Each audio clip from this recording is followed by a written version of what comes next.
네, 오늘 본문 말씀은 마태복음 12장 22절에서 30절입니다. 마태복음 12장 22절에서 30절입니다.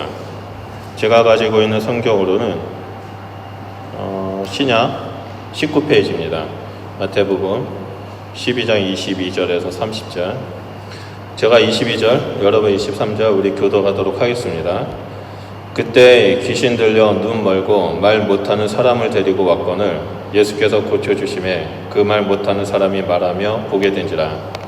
우리가 다 몰라 이르되 이는 다윗의 자손이 아니냐 하니 바리새인들은 듣고 이르되 이가 귀신의 왕 바알세불에 힘입지 않고는 귀신을 쫓아내지 못하는 일을 하거늘 예수께서 그들의 생각을 하시고 그때 스스로 분쟁하는 자마다 황폐하실 것이요 스스로 분쟁하는 동네마다 지마다. 만일 사탄이 사탄을 쫓아내면 스스로 분쟁하는 것이니 그리하고야 어떻게 그 나라가 서겠느냐.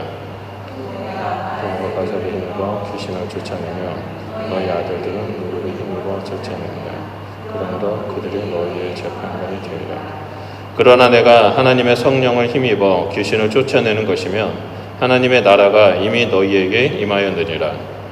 사람이 먼저 강한 자를 결박하지 않고서야 어떻게 그 강한 자의 집에 들어가 그 사람을 강타하느냐. 결박한 후에야 그 집을 강타하느냐. 다시 읽겠습니다. 나와 함께 아니하는 자는 나를 반대하는 자요 나와 함께 모으지 아니하는 자는 해치는 자니라. 아멘. 네, 우리 옆에 분하고 인사할 거예요. 하나님은 살아계십니다. 하나님은 살아계십니다. 네, 오늘 본문 말씀은 다윗의 자손과 바알세불에 대해서 좀 나누려고 합니다. 오늘 본문 말씀을 좀 정확하게 이해하기 위해서는 이 12장 전체에 나오는 내용을 우리가 좀 이해해야만 합니다. 그래서 마태복음의 12장에는 어떤 내용이 나오냐면, 그러니까 오늘 본문 말씀 앞에 어떤 내용이 나오냐면 두 번의 안식일 논쟁이 나옵니다. 그래서 예수님의 제자들이 밀발 사이를 걸어가면서 그 알곡을 따서 먹죠. 그러자 바리새인들이 그것을 보고 예수님 앞에 나아가 안식일을 지키지 않은 제자들을 핑계대서 예수님을 공격합니다. 그리고 또 안식일 회당에서 손 마른 자를 치유해 주시는 사건이 나오죠. 그 안식일 날 병자를 치유해 주신 걸 가지고 또 꼬투리를 잡아서 예수님을 공격합니다. 그래서 이 안식일 논쟁을 통해서 예수님은 자신이 안식일의 주인이라고 밝히시죠. 그리고 예수 그리스도 안에 있는 자들은 안식을 누리게 될 것이고 나의 제자는 지금 나와 함께하기 때문에 안식을 누린다. 그리고 안식일은 선을 행하는 것이다. 그래서 이 손 마른 자를 치유하는 것은 선을 행하는 것이기 때문에 이것 또한 안식일을 범하는 것이 아니라 안식의 주인인 내가 행하는 것이다 라고 말씀하십니다. 그래서 이 안식일 논쟁을 통해서 바리새인들은 결국엔 예수님 앞에 어떠한 말을 하지 못하게 되자 예수님을 죽이고자 시도합니다. 그래서 이 바리새인들은 정치적으로 서로 대적하고 원수가 되는 집단이 하나가 있죠. 그 집단이 바로 헤롯 당인데 그들과 손을 잡을 만큼 이 바리새인들은 예수님에 대한 적대심이 너무나 커져갑니다. 그래서 이들은 예수님을 죽이고자 헤롯 왕과 손잡고 어떻게 죽일지 머리를 서로 맞대고 고민을 합니다. 하지만 예수님께서는 그들의 마음을 다 아시고 그 자리를 피하십니다. 물론 예수님께서 그들을 그때 심판하실 수 있었습니다. 하지만 예수님은 그러하지 않으셨죠.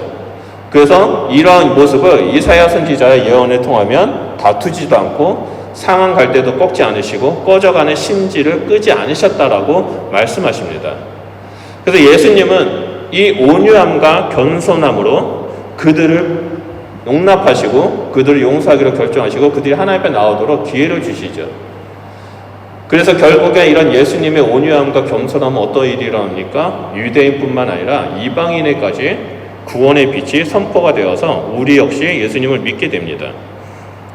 그리고 이러한 사건 이후에 오늘 본문 말씀으로 바로 연결이 되는데 오늘 본문 말씀에 예수님께서 그 바리새인들에게 기회를 주셨음에도 불구하고 바리새인과 또 다른 논쟁이 이어지는 것을 볼 수 있습니다. 오늘 본문 말씀의 논쟁은 이 바리새인들이 예수님의 사역을 비방합니다. 모독합니다. 모욕합니다. 그런데 여기서 한 가지 재미있는 사실이 있는데요. 그것은 바로 이 오늘 본문 말씀에 바알세불 뭐 귀신의 왕에 힘입어서 뭐 귀신을 내쫓았다라는 이 말이 마태복음 9장에도 동일하게 나타납니다. 게다가 내용만 비슷한 게 아니라 일종의 그 기록했던 내용, 이 복음서의 내용에 그 동일한 패턴으로 이 내용이 기록되어 있는데요. 그것에 대해서 잠깐 설명한다면 마태는 이 마태복음에서 예수님께서 첫 번째 설교를 하시는 곳이 나오죠. 그것이 바로 5장에서 7장의 산상수훈입니다.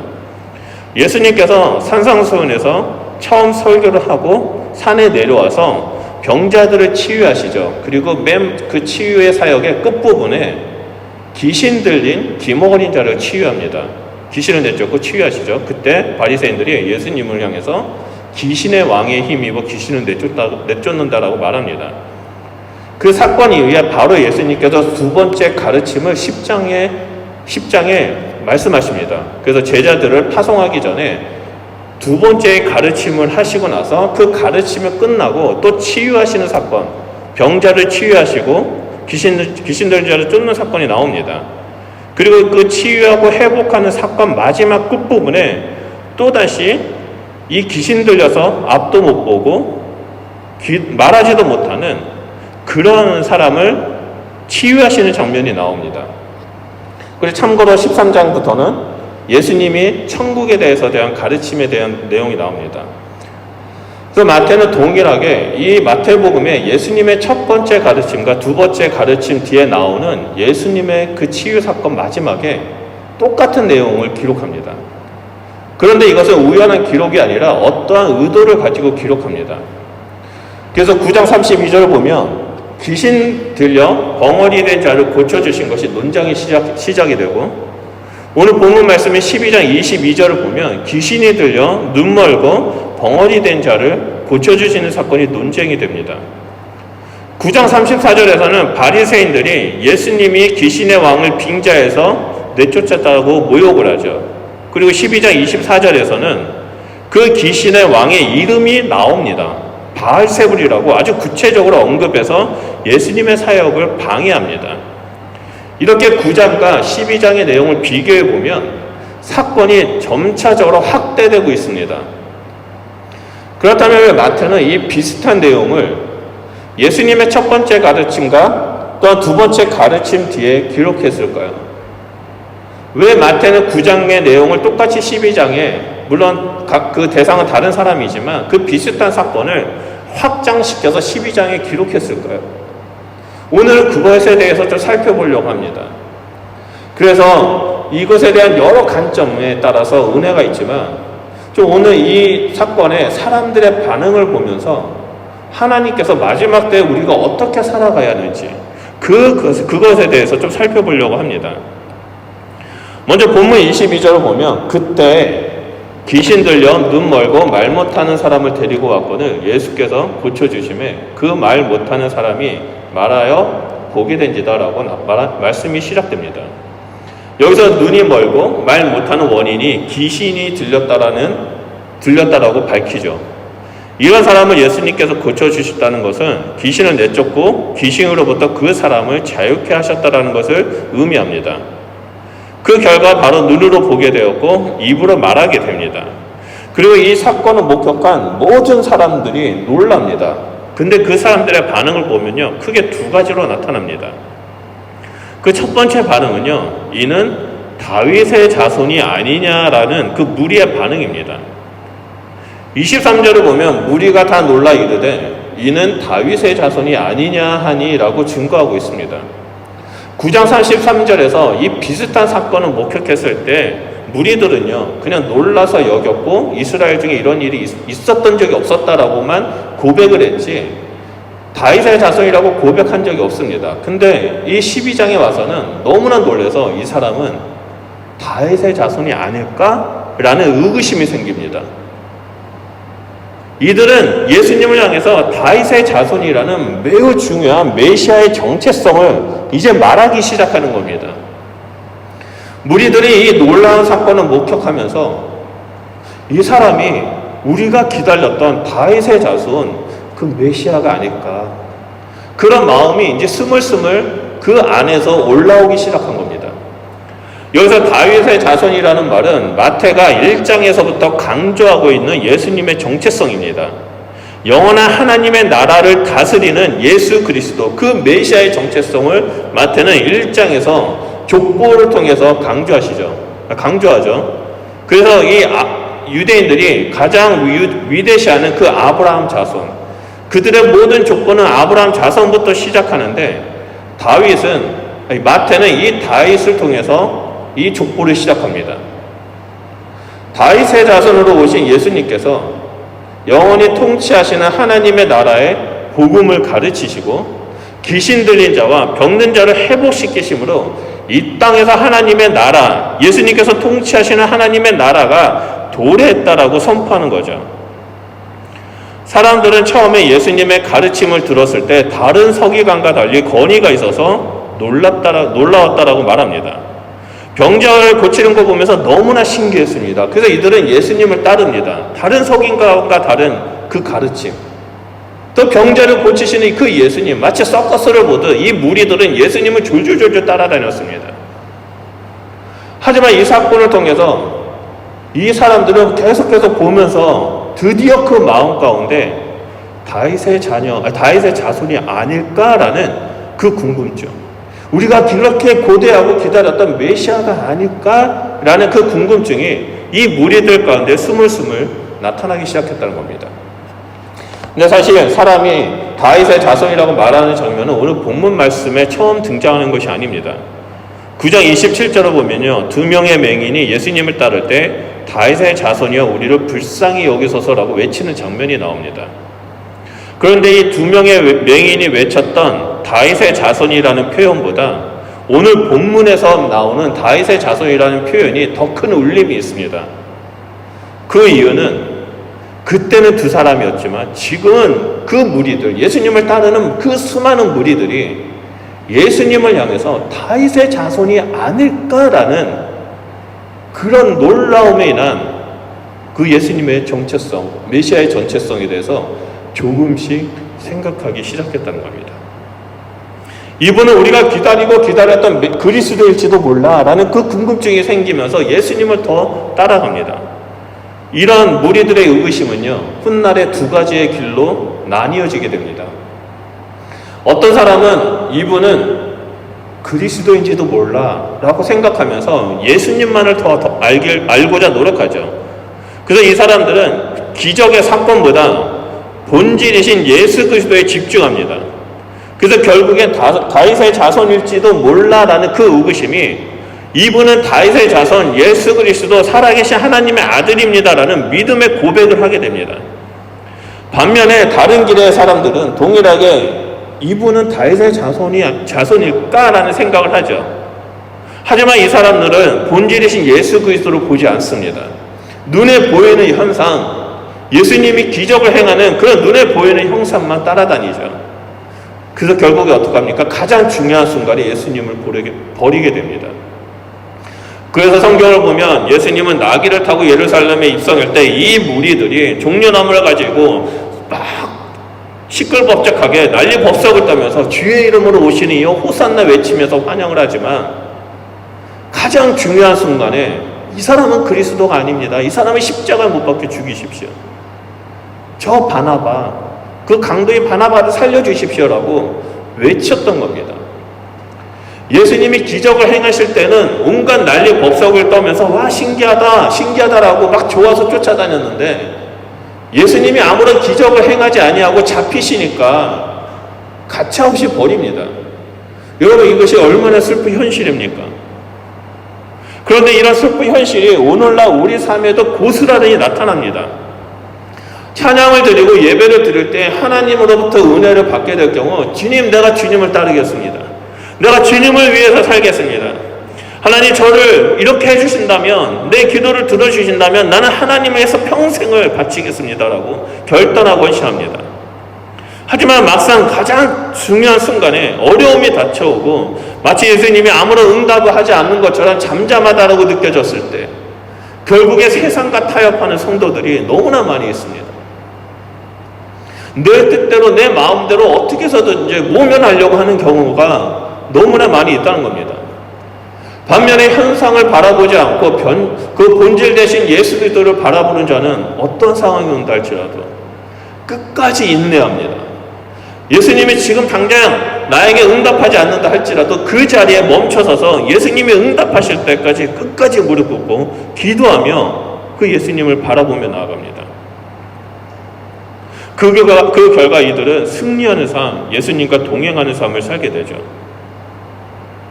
오늘 본문 말씀에도 예수님 주변을 둘러싼 사람들은 다윗의 자손이 아닐까라는 궁금증이 생겼지만 대부분의 무리들은 중요한 순간에 예수님을 버렸습니다. 반면에 본질 대신 예수님만 바라보며 끝까지 따랐던 일부 사람들만이 예수님은 그리스도시여 살아계신 하나님의 아들입니다라고 고백하죠.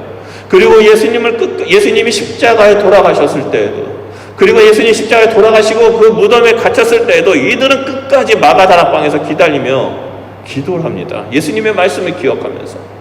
그래서 예수님이 승천하시고 나서 그들은 성령의 충만함을 받죠. 예수님을 온전히 바라보는 자와 그 예수님을 바라보지 아니하고 그 비본질적인 것을 바라보는 자들의 차이가 그렇게 많이 나타납니다.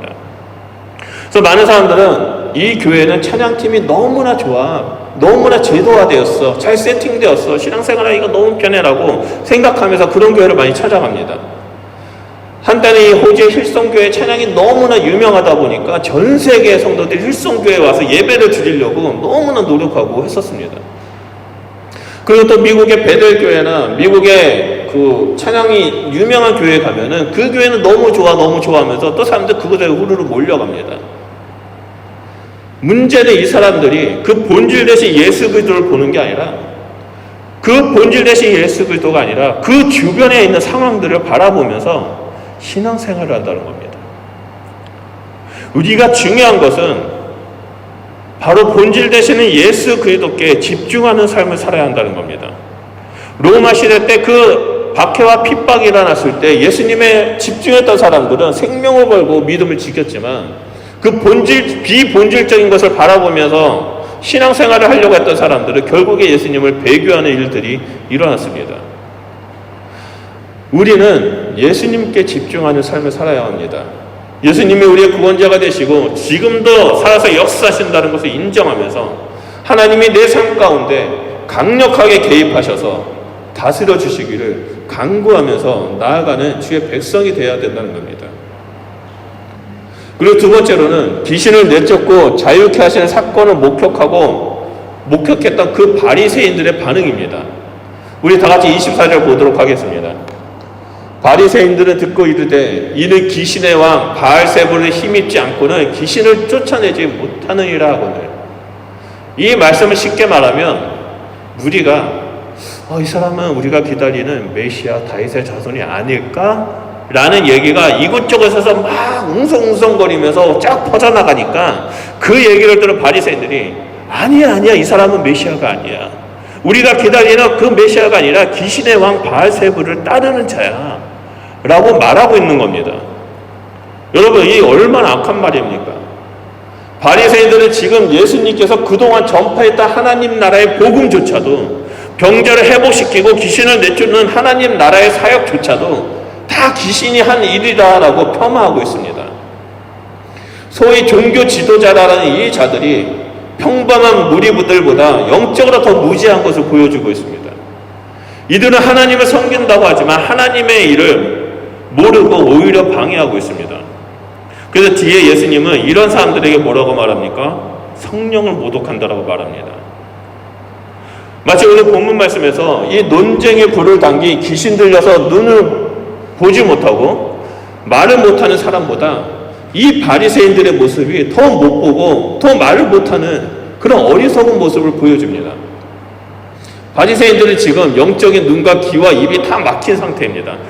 그래서 자신은 하나님을 섬긴다고 자랑하듯이 떠들고 다니지만 그들은 정작 자신 눈앞에 있는 하나님, 그 하나님의 아들 예수 그리스도를 배척하고 모욕하고 공격합니다. 이러한 바리새인들의 반응은 처음이 아니죠. 아까 살펴봤던 것처럼 9장 34절에 귀신의 왕을 의지하여 귀신을 쫓아낸다라고 예수님을 공격했습니다.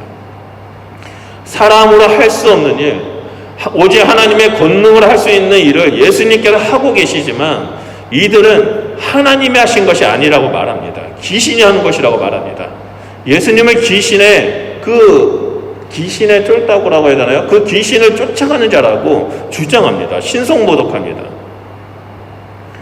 그런데 안타깝게도 오늘날 하나님을 믿고 섬긴다고 하면서 이 바리새인들처럼 하나님의 영광을 가로채고 또 자기만을 위해서 신앙생활하는 사람들이 있습니다. 꽤 많은 사람들이 자기의 영광을 위해서, 자기의 이익을 위해서 적지 않은 사람들이 그 좁은 길로 들어가는 것이 아니라 잘못된 길, 쉽고 편한 길, 그 넓은 길로 걸어가고 있습니다. 온전한 신앙은 자기를 부인하고 자기 십자가를 지고 예수 그리스도께서 걸어가시는 그 길을 따라가는 것인데 자기를 부인하기는커녕 십자가를 내팽개치고 자기만을 위해서 자기 뜻을 드러내기 위해서 종교생활하는 사람들이 너무나 많습니다. 그러다 보니까 오늘날 기독교가 너무나 많이 욕을 먹고 있습니다. 우리가 이 땅에서 제일 경계해야 할 것 중에 하나가 자신을 위해서 종교생활을 하는 그런 사람이 되지 말아야 한다는 겁니다. 우리는 종교생활을 하기 위해서 부르는 자가 아닙니다. 하나님께서 우리를 부르신 이유는 온전한 신앙생활을 하도록 부르셨지 종교생활을 하도록 부르는 것이 아닙니다. 그렇기 때문에 우리는 날마다 깨어있어서 그 본질 대신 예수 그리스도를 바라보는 자가 되어야만 합니다.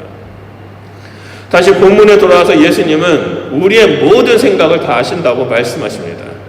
25절을 보면 예수님께서 그들의 생각을 아신다라고 증거하고 있죠. 여기서 그들의 생각을 아신다라고 말씀을 보면 바리새인들이 지금 공공연하게 예수님을 비난하고 모욕하는 것이 아니라 무리들 사이에 뒤에 숨어가지고 은밀하게 무리들에게 선동하고 비방하고 아니야 너희가 생각하실 것이 잘못이야. 이 사람은 메시아가 아니야. 이 사람은 귀신의 왕을 쫓는 자야. 너희들 지금 잘못 생각하고 있어라고 뒤에서 선동하고 있다는 겁니다. 그럼에도 예수님은 이 모든 것을 다 알고 계십니다. 그래서 스스로 분쟁하는 나라마다 황폐하게 될 것이라고 말씀하시면서 결코 귀신의 왕, 그 바알세불에 힘입어서 귀신을 쫓아낼 수 없다고 말씀하십니다. 그리고 나서 27절에 바리새인을 향해서 내가 바알세불을 힘입어 귀신을 쫓아냈다면 너희 아들들은 누구를 힘어서 귀신을 쫓아내냐라고 되묻습니다. 이 말씀을 보면요, 당시 유대 사회에서는요 귀신을 쫓아내는 사람이 있었음을 알 수 있습니다. 바리새인들은 유대교에서 귀신을 쫓아내는 것을 나름 인정하고 있다는 사실을 보여주는 구절입니다. 그래서 사도행전 19장을 보면 바울이 귀신을 내쫓았을 때 그 제사장이 어떤 사람이 와가지고 나도 귀신 내쫓게 해달라고 막 그런 얘기들을 합니다. 그리고 실제로 많은 사람들이 귀신을 내쫓는 그러한 시도를 하죠. 하지만 귀신한테 오히려 제압당하고 도망간다는 얘기가 나옵니다. 예수님께서 바리새인들에게 너희 아들들이 하는 일도 그럼 귀신의 왕 바알세불에 힘입어서 하는 거냐? 너희가 인정했던 그들도 바알세불을 섬기는 자냐라고 되묻습니다. 그런데 너희는 왜 너희 아들들이 하는 일들을 인정하고 있냐? 동일한 일에 대해서 동일하게 판단해야지 너희는 전혀 다른 판단을 하고 있다라고 말합니다. 그럼 이것에 대해서 전문 용어가 있죠. 내가 하면 로맨스고 남이 하면 불륜이다. 그렇게 예수님은 그들에게서 지적합니다. 그리고 나서 너희의 악한 생각을 너희 아들들이 드러내고 재판관 역할을 하실 것이라고 말씀하십니다. 9회 28절에 내가 하는 이 일은 하나님의 성령을 힘입어 하는 것이며 이 일을 통해 하나님 나라가 이미 너희에게 임했다라고 선포하십니다. 그리고 오늘 본문 말씀 결론 부분에 30절에 나와 함께 아니하는 자는 나를 반대하는 자요 나와 함께 모으지 아니하는 자는 해치는 자라고 말씀하십니다. 이 말씀을 쉽게 말하면 예수님과 함께 모이는 자는 하나님 나라의 백성이고 그 모임에 들어있지 않은 자는 예수님을 대적하고 반대하는 자들이라는 말씀입니다. 이 말씀을 통해서 사람은 하나님의 나라에 속하느냐 아니면 예수님을 대적하는 하나님 나라의 원수에 속해 있느냐가 나뉘어지는 것을 볼 수 있습니다. 여러분, 이 사이에는요, 중간지대가 없습니다. 하나님의 백성이냐, 아니면 심판의 대상이 되느냐에 대한 문제입니다. 결국 똑같은 사건을 목격하고 어떤 사람은 예수님은 그리스도이신가? 다윗의 자손이신가? 이분은 우리가 기다렸던 메시아일 수 있어 라고 궁금증에 예수님만을 바라보고 예수님만을 따르다가 결국에 구원받는 하나님의 백성이 됩니다. 반면에 어떤 사람은 일어나는 현상을 보고 그 예수님을 따르다가 자신의 그 이익과 자신의 욕구를 채워주지 못하니까 결국엔 예수님을 버리는 사람들이 있습니다. 또 다른 사람들은 나의 기득권을 지키기 위해서, 나의 영광을 위해서, 나의 이익을 위해서 하나님의 말씀을 이용하고 종교 생활을 하다가 심판의 길에 들어가는 사람이 있습니다. 오늘 본문 말씀 속에서 우리는 어디에 속하여 있는지를 깨달아야만 합니다. 내 안에 수많은 영역이 있는데, 내 안에 재정적인 영역, 믿음의 영역, 사람들과의 관계의 영역, 여러 가지 영역이 있는데 그 영역들은 과연 예수님께 속하고 있는지, 아니면 나를 둘러싼 상황, 나를 힘들게 하고 나를 누르는 그러한 그 상황을 바라보고 흔들리고 좌절하고 있는지 우리는 살펴봐야만 합니다.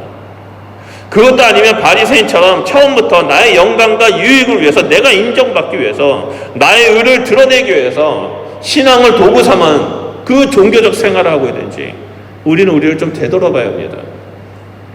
지금 우리가 살고 있는 세상은요, 곳곳에서 지진이 일어나고 있습니다. 터키와 시리아에 지진이 일어나고 최근 며칠 전에 일본에서도 지진이 일어났다고 합니다. 역병이 창궐합니다. 코로나가 도저히 끝날 기미가 안 보입니다. 또 전쟁은 계속해서 일어나고 있습니다. 이런 긴박한 마지막들을 살아가는 우리들에게 단 하나의 선택만이 있습니다. 여러분은 어떤 것을 선택하시겠습니까? 바람이 있다면 저와 여러분들은 어떠한 상황 속에서도 본질 대신 예수 그리스도만을 선택하면서 자기를 부인하고 십자가의 길을 걸어가는 그리스도인이 되시길 소원합니다. 이 땅에 살아가면서 내가 손해를 본다 할지라도 하나님의 뜻이 아니라면, 선한 일이 아니라면 가감하게 버리고 그 선한 일을 향해 나아가는 주의 백성이 되길 소원합니다. 그래서 마지막 때 나팔 소리와 함께 예수님이 이 땅에 오실 때 우리는 들림받아서 함께 손을 잡고 영원한 하나님의 나라 가운데 들어가는 주의 백성이 되시게 우리 주 예수 그리스도 이름으로 축원드립니다. 우리 말씀을 기억하면서 기도했으면 좋겠습니다. 하나님, 내 삶을 주관하여 주십시오. 하나님, 많은 사람들이 예수님을 둘러싸고 예수님을 바라보았지만 진짜 그 많은 사람들 중에 본질 대신 예수님을 바라본 사람은 소수의 사람이었다는 것을 하나님, 내가 보고 듣고 배웁니다. 수많은 사람들은 예수님을 바라보지 못하고 그 주변에 나타나는 현상들을 바라보며 예수님을 쫓다가 가장 중요한 순간에 예수님을 대적하고 예수님을 버렸고 예수님을 조롱했습니다. 또한 어떤 사람은 처음부터 나의 이익에 반대되는 그 예수님의 가르침을 대적했고 예수님을 모독했고 예수님을 모욕했습니다. 하나님, 이 땅에 살아가는 제 자신이 오직 하나님만을 바라보는 자가 되기 소원합니다. 나를 둘러싼 상황을 바라보는 것이 아니라 하나님, 이 폭풍 때문에 저를 죽습니다, 살려주십시오라고 외치는 것보다 예수님만을 바라보며 살아가는, 예수님께서 나를 구원하실 거라는 그 믿음을 가지며 길을 걸어가는 주의 백성이 되길 소원합니다. 하나님, 내 삶 가운데 역사해 주십시오. 나를 짓누르고 있는 모든 어둠들, 나를 짓누르고 있는 모든 상황들 주님, 우리 주 예수 그리스도 손앞에 올려드리오니 주님 다스려 주시고 그 귀신의 모든 역사를 쫓아내시고 하나님의 나라가 내 삶 가운데 나타나게 해주십시오라고 우리 이 시간에 다 같이 주여 삼청하며 기도하도록 하겠습니다.